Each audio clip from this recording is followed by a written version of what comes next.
In this module, we're going to talk about distractions, multitasking, engagement, and AI. And really, the first three, the distractions, multitasking, and engagement, are just different sides of the same thing. And then AI, we're just going to talk a little bit about AI and how it affects you in college and more importantly, probably in your future career. If you take a look at this picture, this young lady may, after 2 hours, claim that she studied for 2 hours, but in reality, she probably is going to accomplish nothing. Why? Well, take a look at the picture. She's got a remote control on her lap, so the TV's probably on. She's reading a textbook, it looks like. She's got a magazine out. She's eating. She's on the phone. And who knows what she's looking at on her computer. Okay, so not a whole lot of learning is going to be going on, even though she may spend 2 hours pretending that she's learning. Okay, so the bottom line is your success as a student is a choice. Whether or not you engage is a choice. And again, we'll talk about engagement a lot, but what does it mean to engage? It's where do you sit in the classroom if you're in a live class? Are you paying attention? Are you taking notes? Are you asking questions? Are you seeking help? On and on and on. This is a choice. And then a second choice is you have got to eliminate distractions. Okay, you cannot focus on difficult material if you're constantly distracted, and you can choose to eliminate these distractions. And then multitasking is also a choice. Okay, you cannot multitask and learn. And we have an exercise that you're going to do that will somewhat prove to you that you cannot do a simple task and multitask at the same time and do it very effectively. Okay, so the objective to be able to learn chemistry, math, physics, English, history, you pick it, effectively, you've got to get yourself into what's called a flow state. Okay. In sports, they'll say you're in the zone. Okay, so hopefully you have experienced the flow state, and I think you understand what that means. I'll show you in a minute. But if you are in a quiet, distraction-free environment, then you can enter a flow state. Okay, and that is where effective learning takes place. If you are constantly being distracted, you will never enter into the flow state. Well, how do you know you're in a flow state? Well, time seems to speed up. You look up and an hour has passed and you'll go, oh my gosh, where did the time go? Um, Everything fades away. You're just really, intense focus on what it is that you're trying to learn. You're completely immersed in it, and it actually feels effortless. And the more that you do this and experience it, the easier it is to put yourself into a flow state. If you're not experiencing flow states, then it's because you are setting yourself up with distractions in an environment that won't let you get into this state. And trust me, to be a successful college student, you've got to be able to put yourself into this flow state. Now, needless to say, we're going to switch to multitasking. Everybody does it. Okay. I almost ran into a back of a car once because I was doing this, and I vowed I would never do it again because I thought I was the one exception that could multitask in a car. Wrong. Okay, we all know this is dangerous. You know when you're driving behind somebody that's on a cell phone. They're terrible, right? And so eating in a car, changing the radio, messing with navigation. In fact, the navigation system usually locks out when you're moving because they don't want you to be messing with it because you cannot effectively do two things that requires focus at the same time. I'm a retired pilot, and by law, you cannot talk about anything other than the task at hand when you're taxiing, taking off, landing, or when the plane is below 10,000 feet. Okay, below 10,000 feet, you're typically in the landing environment or the departure environment, and there's a lot going on. Why? Well, do you want your pilot, as they're rolling down the runway, to be talking about yesterday's football game? Probably not, right? You cannot effectively concentrate on two things at the same time, period. So, why do you think sitting in a chemistry class, having a chat on your phone, that you can learn chemistry?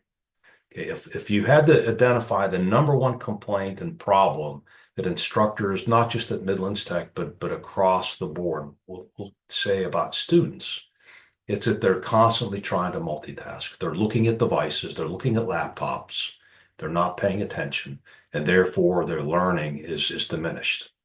Um, it's just a fact, and you are not the one exception that can do these two things at once. So if you want to be a successful student, you need to turn the phone off and you need to engage. And you're going to look at a video from MIT students where the most brilliant students in the country are hurting themselves because this is going on in their classrooms too. Okay, now to switch a little bit, you're going to do a little exercise as part of the online class where we do this Stinky Students Anonymous. Let me set this up. Um, some years ago, I was visiting an old friend, and he said, "Hey, I've got to go to a meeting. Will you can come with me?" And I didn't realize that my friend had become a very serious alcoholic. And I'd never been to an Alcoholics Anonymous meeting before. And I was admittedly blown away by the meeting because of the way that people are brutally honest about their problem. People would get up and they would say, "Hello, my name is Tom, and I'm an alcoholic." And everybody say, "Hello, Tom." And then they would discuss their issue. And so there's a recognition that if you cannot solve a problem like alcoholism if you don't admit that you're an alcoholic, okay? So we play this game in the live classes of Stinky Students Anonymous. And you get up and you go, "Hello, my name is Tom, and I'm a stinky student because," and then you pick out the primary thing, the first thing that pops into your mind is what is keeping you from being the best student? Okay. And you can see that there's a number of issues that may cause you to be a stinky student. Okay. But if you can identify it, whatever popped into your head initially, if you can identify it, then you can address it and you can eliminate it. Okay. But the first step is you got to admit that you're a stinky student. And also part of that Alcoholics Anonymous was the Serenity Creed, right? Grant me the serenity to accept the things I cannot change, courage to change the things I can, and the wisdom to know the difference. What can't you change, right?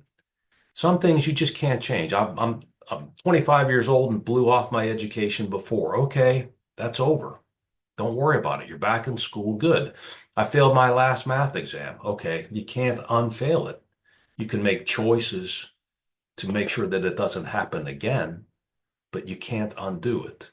And so there's many elements of your life that you can't change. Okay, so you no sense in just accept it. But what can you change? Okay, you can change behaviors, the choices that you make. You can choose to study, you can choose to put down the phone, you can choose to sit in the front, you can choose to ask questions, you can choose to attend office hours, you can choose to form a study group. I could go on and on and on. But these are all choices. These are things you can change that will improve your performance as a student. So I hope you have fun with the Stinky Students Anonymous little exercise that you'll do. Now, switching just a little bit, AI, mean, we could talk for hours about AI and what it really is going to mean to you. But just it's safe to say that this artificial intelligence revolution is really kind of just getting started. I mean, we've seen pieces of it slowly enter into our everyday lives, but it's really going to kick in as this starts to develop. How you live, how you work, how you learn are all radically going to change.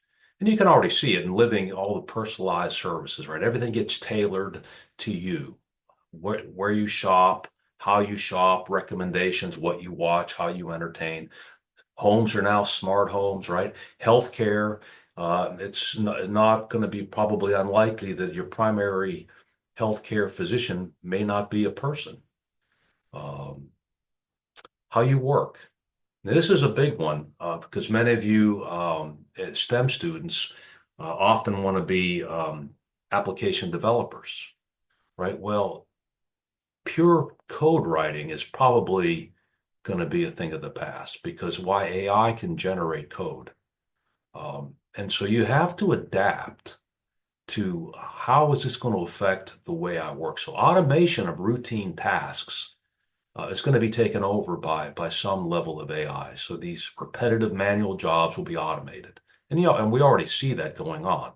The focus is going to be on higher level tasks, creativity, problem solving, strategies, so forth. You're going to have to learn to work with AI, not fight it. Okay. And like anything, new jobs are going to be created. Jobs that we can't even imagine right now will be here in a matter of months or years. Okay, so you need to stay abreast of what is going on. And how you learn is changing and will continue to change. The way we educate hasn't changed in 100 years, but it's rapidly going to change.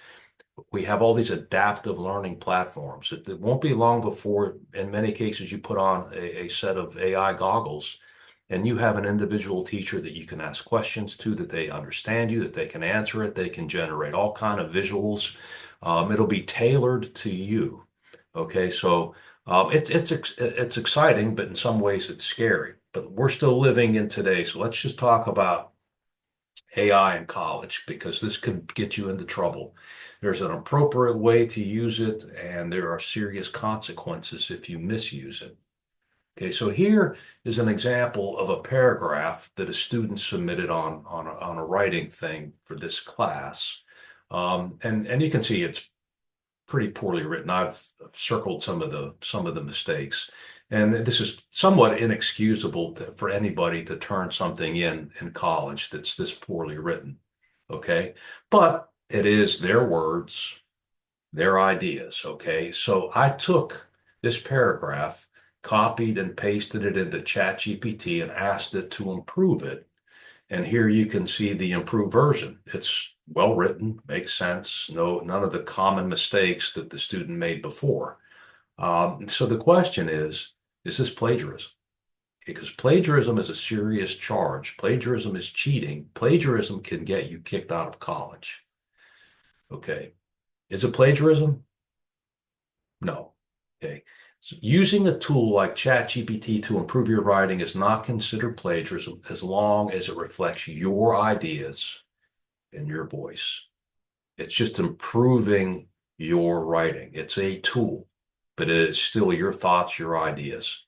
Okay. So this wouldn't be considered plagiarism, but it would be considered plagiarism if you went into ChatGPT and you said, write me a paragraph about whatever the subject is, and it generates the paragraph for you. That is not your ideas. That is not your voice. It is, and that would be considered plagiarism. And it's pretty obvious in some of the writings that I've received that the students completely generated with AI. And so just don't do it. Um, your ideas, your thoughts, you can improve the writing, but don't have it write it for you. You can get yourself into serious academic trouble. Okay, so since we're focused in this class on jobs, just again, if you take a look at some of these um, companies that have gone out of business in the last 20 years, these were some of the biggest companies that have been around for decades. Okay, and they're gone because why? Because the smartphone along with the internet basically kind of destroyed their model. But on the exciting side, you could see that in the last 20 years, some of the biggest, best known companies in the world were created. Okay, so with change, things will be destroyed, but things will be created. And you need to keep up with what is going to happen as we enter into this new phase of AI. So artificial intelligence is going to be very disruptive for businesses and jobs, every bit as, if not more than smartphones were. You need to be aware of that and just embrace, adapt, and learn to be competitive because you're going to change public careers, I think, five, six, seven times in some ways. And so you have to stay up and be competitive because the competition for jobs is going to be extremely fierce. This will take away a lot of jobs. Um, and so just when you consider your career choice, one of the things that you're going to look at is AI potentially going to disrupt my particular career choice. If all you want to do is write computer code, it will. It already has. A lot of coders have lost their jobs. in the last couple years because AI is taking over that role. So you might want to be in a more creative type position than just be a pure coder. Okay. So good luck and enjoy, and I'll talk to you in the next module.